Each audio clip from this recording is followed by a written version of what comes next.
Madam President, it took 4 years to get a budget from the Senate majority. 4 long years. Well, as the days go by, it's become increasingly clear why it took so long. Their budget is just so extreme and so unbalanced. That's why they're having such a hard time selling it to the American people, and why they've had to fall back on some tired talking points to defend it, claiming their budget would, for instance, grow the economy from the middle class out. That's a clever soundbite, but it doesn't describe the Senate Democratic budget at all. Maybe a better way to put it is that the Democratic budget would grow the bureaucracy from the pockets of the middle class out. That's because it would increase federal spending by almost 2/3 by imposing a massive tax hike that could cost the average middle-class family literally thousands. The Democrats like to say that up to $1.5 trillion tax increase authorized in their budget, the largest tax hike in American history, by the way, would be funded by closing loopholes for millionaires and billionaires, but the math simply doesn't add up. They'll have to come after the middle class to fund this spending spree. And there's something else. The Senate Democrat budget wouldn't balance, ever. Not in 2013, not in 2023, not in 2023, not ever. It wouldn't balance in any of our lifetimes. It wouldn't balance in the lifetimes of our children or our grandchildren. It simply would never balance. Think about it. That means a child born today would grow up knowing nothing but massive deficits her entire life. That means trillions upon trillions in more debt and an economy that would never, ever reach its full potential. That's simply not right. But it's what we'd get with the Senate Democratic plan. It's an extreme approach that's more than just fiscally reckless. It's deeply irresponsible. That's why so many middle-class families agree with Republicans that we should be growing the economy, not the government. They know we need to control Washington's spending and balance the budget in order to kickstart economic growth and to create American jobs. They're just so tired of the Obama economy. They're tired of the endless pivots to jobs that never result in the kind of sustained job creation we need. They're tired of the sluggish growth, of always looking to the future with anxiety, of worrying whether Medicare will even be there when they retire. And they're tired of the ideological D.C. Democrat extremism that got us here. Knee-jerk, tax-first solutions to almost every single problem, massive overspending, steadfast opposition to reforms that would make government programs more efficient, effective, and sustainable. So my friends across the aisle shouldn't be surprised their budget is getting such a rough ride. It contains up to $1.5 trillion in new taxes. This would be the largest tax hike in American history. It contains $500 billion more in spending, money that will be siphoned out of the economy and into the hands of politicians and bureaucrats.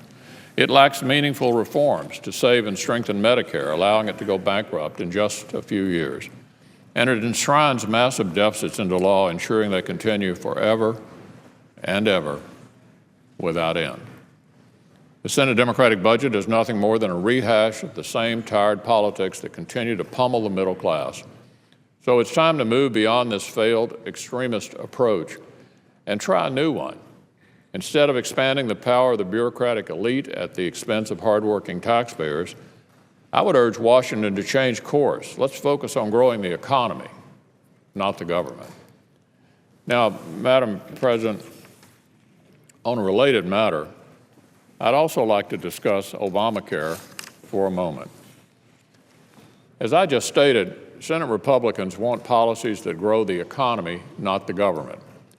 Yet Obamacare is a law that grows the government and will slow our economy.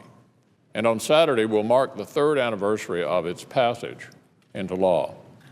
Republicans have long warned that Obamacare would have a devastating impact on our country.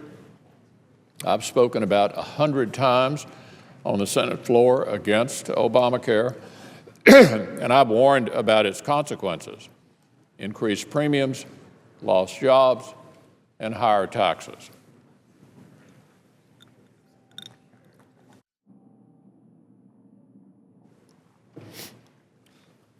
In addition to increased premiums, lost jobs, and higher taxes, unfortunately, many of those things have already started happening. It's not just off in the future. It's already happening. And the federal government has only just begun implementing the law. Instead of premiums going down $2,500 as President Obama promised, they've actually gone up by about the same amount, $2,500. And Congress-owned nonpartisan budget experts tell us that the premiums will increase by $2,100 after more rules, more taxes, and mandates take effect. The Federal Reserve also came out with a report that confirms something else Americans already know. Obamacare is costing us jobs. By some estimates, it could end up costing 800,000 jobs at a time when we desperately need more of them. Members of the President's own party have begun sounding the alarm about the law's tax hikes, including its tax on medical devices. His union allies are concerned the law will make them less competitive, too. Well, of course it will. Perhaps some of the union bosses should have more thoroughly considered the well-being of their members before supporting Obamacare's passage in the first place. And Obamacare has already become a regulatory nightmare. I would just call the attention of my colleagues to this chart right here. This is the Obamacare law, 2,700 pages in itself. But these are the regulations so far, 7 feet tall, 20,000 Obamacare regulations so far. Now, the law itself was not small, 2,700 pages, but 20,000 new regulations, 7 feet tall, and they're just getting started. This monster of a bill, as I indicated, was hundreds and hundreds of pages long itself, but that's absolutely nothing compared to the regulations that it has spawned. This more than 7-foot stack of paper right next to me, that's what has become known as the red tape tower. The red tape tower, 20,000 pages of Obamacare regulations so far. It's nearly 20,000 pages worth of complexity. And that's just what the bureaucracy has dreamed up so far. And you can only imagine how much more is yet to come. Do we really expect small businesses to be able to cope with all the rules in this tower? If you were a small business owner, how could you? Would you even be able to read through all of them and figure out which ones applied to you? I doubt it. And I don't expect the average American to have much luck either. The administration released a draft of the Obamacare application last week. That's to apply yourself. It's 21 pages long, unbelievable. If you like doing your taxes, you're going to love applying for the Obamacare exchanges. So Washington Democrats may pop the champagne this Saturday to celebrate the law's 3rd anniversary, but more Americans and small business owners will be reaching for an aspirin once they are forced to start navigating this bureaucratic nightmare. In my view, Obamacare is a colossal mistake for our country. There's just no way to fix this thing.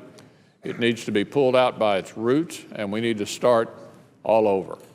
This bill needs to be repealed, and it needs to be replaced, not with another unreadable law or another 20,000 pages of regulations, but with common sense reforms that actually lower health care costs.